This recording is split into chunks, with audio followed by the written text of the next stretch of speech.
Hello student, welcome to this video. आज के session में हम पढ़ेंगे कि जो 1857 का रिवोल्ट हुआ वो कितना सफल रहा। वो पूर्ण तरह सफल था। भारतीय जो विद्रोह में शामिल थे, या ये कहें जो स्वाधीनता संग्राम था, क्योंकि विद्रोह तो वो ब्रिटिश ईस्ट इंडिया कंपनी के नज़रिए से, उनके परसेप्शन पे था, लेकिन भारत की ओर से वो एक स्वाधीनता संग्राम था। तो ये पूर्ण रूप से सफल रहा, आंशिक रूप से सफल रहा, या पूर्ण रूप से विफल रहा, इसी की चर्चा हम आज के इस वीडियो या इस सेशन के दौरान करेंगे कि जो 1857 का रिवोल्ट हुआ था या 1857 की क्रांति में क्या क्या घटक थे, क्या क्या विषय थे और समाज किस तरह बंटा हुआ था, उन सब के बीच में हम आज के इस वीडियो में चर्चा करेंगे। तो चर्चा करने से पहले हम कारण जान लेते हैं कि किन कारणों पे हम आज के इस 1857 की क्रांति के विषय में चर्चा करेंगे। सबसे पहले ले लेते हैं कि सामाजिक और धार्मिक कारण क्या क्या थे 1857 की क्रांति में। इसके अलावा बात करेंगे राजनीतिक कारण की, पॉलिटिकल कॉजेज़ क्या क्या थी, आर्थिक कारण इकोनॉमिकल कॉजेज़ क्या थी, और प्रशासनिक कारण एडमिनिस्ट्रेटिव कॉजेज़ क्या क्या थे। कहने का मतलब ये है कि 1857 की जो क्रांति थी वो काफ़ी समय से, जब 1757 में east India company, British east India company Plassey के युद्ध के बाद से ही भारत के राजकाज या भारत में बहुत ही ज़्यादा इंटरेस्ट लेने लगी थी, क्योंकि वो एक व्यापार के मुद्दे को छोड़कर भी भारत के सभी चीज़ों पर अपनी नज़र बनाए हुए रखे थे, और उन्होंने काफ़ी लगभग शोषण की नीतियाँ शुरू कर दी थी जो British east India company Bharat में आई थी। तो लगभग 1757 से 1857 के बीच का जो कालखंड था उसके बारे में यदि हम बात करें तो उसमें 1857 की जो क्रांति थी उसके मैंने आपको कारण बताए। तो जो तात्कालिक कारण था वो क्या था, क्योंकि महत्वपूर्ण हो जाता है कि तात्कालिक कारण की भी यहाँ पर हम चर्चा कर लें। तो तात्कालिक कारण क्या था, वो था सैनिक विद्रोह। यदि हम तात्कालिक कारण की बात करें, तात्कालिक जो कॉज थी वो था क्या, सैनिक विद्रोह।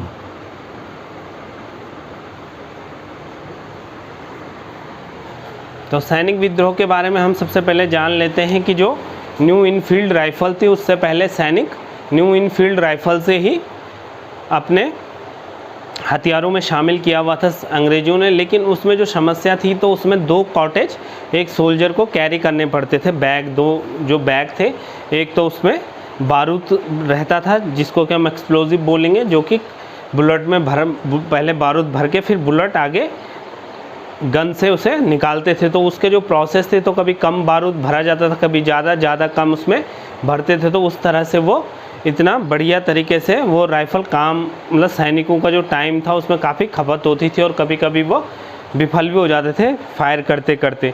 तो इस राइफ़ल से निजात पाने के लिए एक अंग्रेज़ों ने ब्राउन बेस राइफ़ल को इंट्रोड्यूस किया, और ब्राउन बेस राइफ़ल को उस समय अंग्रेज़ों ने सेना के या मिलिट्री के अंदर वो शामिल कर दिया। तो जो सेनाएं थी वो इसलिए नाराज़ थी कि जो ब्राउन बेस राइफ़ल थी उसमें जो एक कार्टेज, जो उसका हेड था, ये वाला जो हम इसको हेड मान लें, तो इस हेड को क्या करते थे, खोलना पड़ता था। किससे?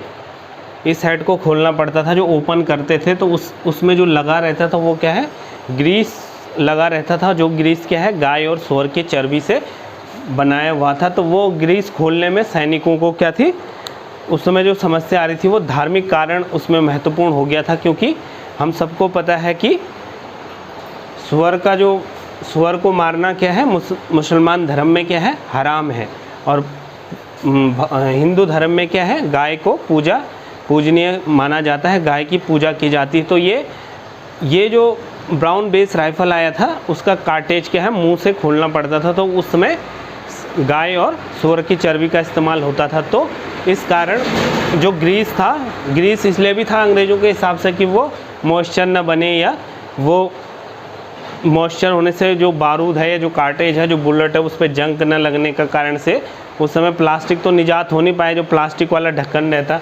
तो ये सब कारण थे। लेकिन जो सुविधा अंग्रेज़ देना चाहते थे, एक्चुअल में वो क्या हो गई थी, वो एक बहुत बड़ी दुविधा के रूप में अंग्रेज़ों के सामने आ गई थी और इस तरह से ये समस्या बढ़ती गई। सैनिक इससे पहले भी परेशान थे, सैनिकों के जो शोषण होता रहा बार बार में, उसका हम आगे चर्चा करेंगे जो सैनिकों के बारे में था। तो सबसे पहले हम चर्चा कर लेते हैं कि ये तात्कालिक कारण तो यही था, एक कार्टेज का जो मुद्दा बना, जो अंग्रेज़ एक सुविधा के रूप में भारत के सैनिकों को या अंग्रेज़ सैनिकों को देना चाहते थे, वो दुविधा के रूप में उनके सामने आ गई। तो ये तात्कालिक कारण बना। लेकिन जो महत्वपूर्ण है, सामाजिक एवं धार्मिक कारण क्या थे? तो सामाजिक और धार्मिक कारण में सबसे पहले था कि सती प्रथा का अंत हुआ 1829 में। सती प्रथा का अंत होना एक बहुत अच्छा कारण था, लेकिन उस समय के जो माहौल था, उस समय सती प्रथा जो माहौल था, तो उसमें क्या होता था कि आप सबको पता है कि सती प्रथा क्या होता था, जब किसी भी महिला का पति की मृत्यु हो जाती थी तो महिला को भी आग में या उस चिता में उस चिता में भस्म होना पड़ता था, तो उसे ही हम सती प्रथा कहते हैं। तो एक बहुत ही बड़ी कुप्रथा थी, लेकिन इसे राजा राम मोहन राय और विलियम बेंटिंग ने इसको 1829 में अधिनियम लाके इसको समाप्त कर दिया। इसके अलावा बाल विवाह पर रोक लग गई भारत में, और जो भारत में हिंदू पुनर्विवाह एक्ट था वो भी आ चुका था कि अब दोबारा शादी हिंदू एक ही मैरिज करेगा। ये भी भारत में 1856 में, भारत में जो पुनर्विवाह एक्ट आया था वो 1856 में आया था। 1829 में सती प्रथा, बाल विवाह पे रोक, ये सारे क्या थे, जो सामाजिक कारण थे। तो इससे क्या हो रहा था, और सबसे महत्वपूर्ण कारण क्या था, नस्ल के आधार पर भेदभाव। सामाजिक एवं धार्मिक कारण में जो सामाजिक कारण था वो नस्ल के आधार पर भेदभाव। अंग्रेज क्या थे, जो अपने को ही नस्ल, मतलब वो गोरे थे तो गोरों का ही उस समय जमाना आ गया था, इस तरह का भेदभाव हो रहा था भारत में। और सवर्ण जातियां जो थी, चाहे वो ब्राह्मण, व्यापारी, राजपूत, वो सब खफा थे, क्योंकि पहले उनकी चलती थी वर्ण व्यवस्था में, तो उनको भी अंग्रेज़ों ने बिल्कुल नस्ल भेद की तरह से देखने लग गए, नस्ल भेद टिप्पणियाँ होने लग गए। और ये सब क्या हुआ, इन सब के कारण जो सामाजिक माहौल था उसमें थोड़ा सा क्या हो गया था, वो टेंस भरा हो गया था, यानी उसमें बहुत समस्याएं आने लग गई थी। अंग्रेज अपनी मनमानी करने लग गए थे, अपने को ही श्रेष्ठ बता रहे थे, जबकि सवर्ण जातियों या उसमें ये काफ़ी घातक सिद्ध हो रहा था, क्योंकि पहले उन्हीं का बोलबाला ज़्यादा रहता था। और दूसरा जो सबसे बड़ा कारण था कि 1815 में ही जो ईसाई मिशनरीज़ भारत में आए और ज़बरदस्ती क्रिश्चियन बनाने की जो प्रथा चली, वो बहुत बड़ा इम्पैक्ट डाला सामाजिक कारण के अंदर, क्योंकि ईसाई मिशनरी ज़बरदस्ती क्रिश्चियन बना रहे थे। और इसके अलावा अंग्रेज जो भी ईसाई धर्म ले रहा था, जो भी राजा, उसके पुत्र को तो राज सिंहासन या पूरा राजपाट देने का अधिकार था, लेकिन औरों को यदि वो ईसाई मिशनरीज़ की तरह क्रिश्चियन नहीं बना या वो हिंदू राजा है तो उसका पुत्र क्या है, राजा नहीं बन सकता। इस तरह के बहुत सारे एक्ट, बहुत सारा भेदभाव क्या है, अंग्रेज करने लग गए थे। तो जो 1815 में जो 1813 में जो ईसाई मिशनरीज़ का जो एक्ट था, ईसाई मिशनरीज़, उसके तहत सामाजिक जो माहौल था वो काफ़ी ख़राब हुआ, क्योंकि लोग देख रहे थे कि ये ज़बरदस्ती क्रिश्चियन बनाने के लिए या ज़बरदस्ती अंग्रेज उन पे थोपा जा रहा था धर्म। तो ये सारे कारण उस समय काफ़ी चरम सीमा पर थे, जिससे कि लोगों में व्याप्त रोष था, काफ़ी रोष था ईस्ट इंडिया कंपनी को देख के। इसके अलावा जो सबसे ज़्यादा महत्वपूर्ण है वो है व्यपगत सिद्धांत। इसे हम यदि इस व्यपगत सिद्धांत को यदि हम बोलें तो इसको लेते हैं गो निषेध प्रथा।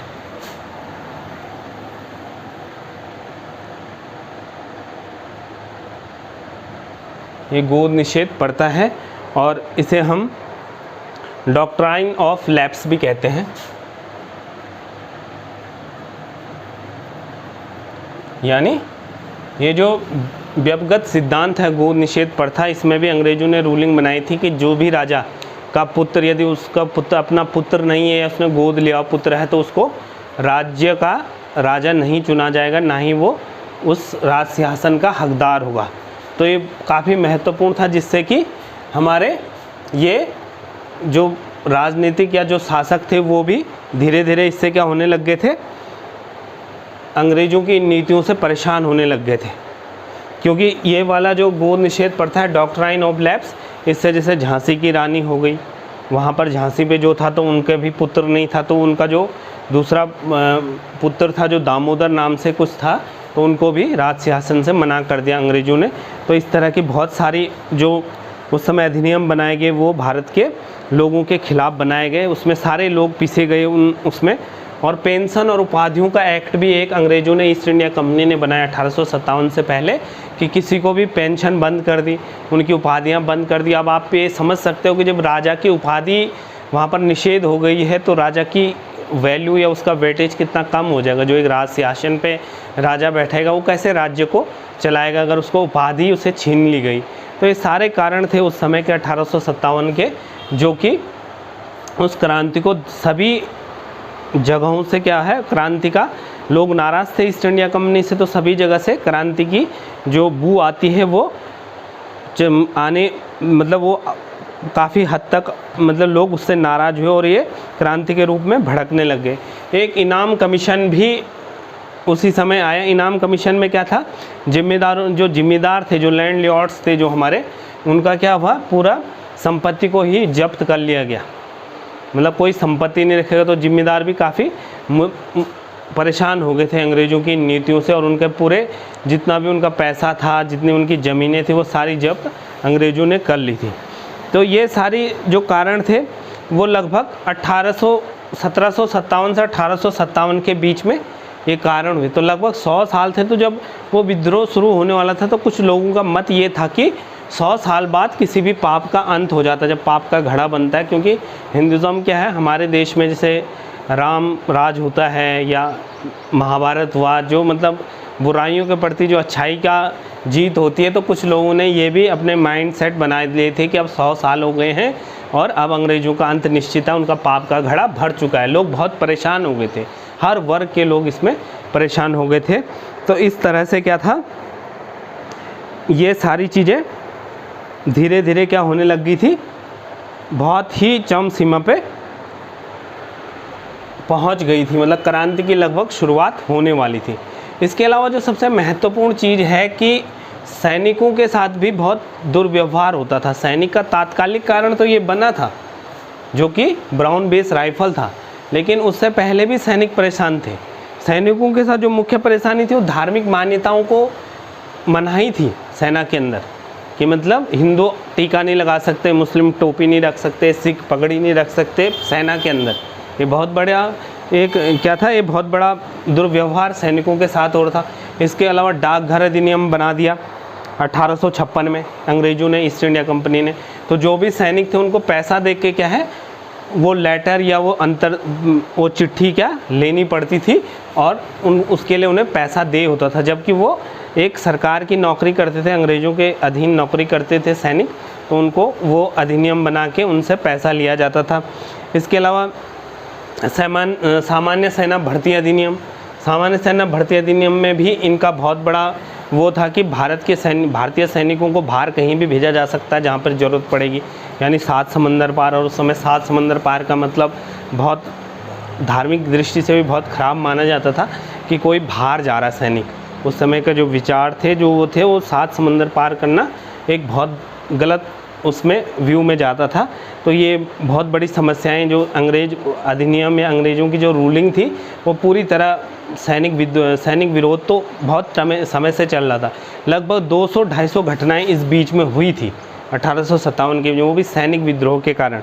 तो और एक जनरल सर्विस एक्ट भी बना अंग्रेज़ों में। इस समय ये होता था कि सिर्फ भारत के सैनिक सूबेदार पोस्ट तक ही जा सकते थे, उससे आगे अंग्रेज़ों को जाना था। और यदि अंग्रेज और भारतीय सैनिक एक ही रैंक में, तो अंग्रेजी सैनिक का पैसा ज़्यादा मिलता था, उनको भत्ते और सैलरी। भारतीय सैनिकों की भत्ते बंद कर दिए थे। तो इस तरह का भेदभाव क्या है, इस क्रांति को बहुत ज़्यादा उग्र रूप में ले गया 1857 की क्रांति को। और इस तरह से क्या है, सैनिक पूरी तरह नाराज़ थे।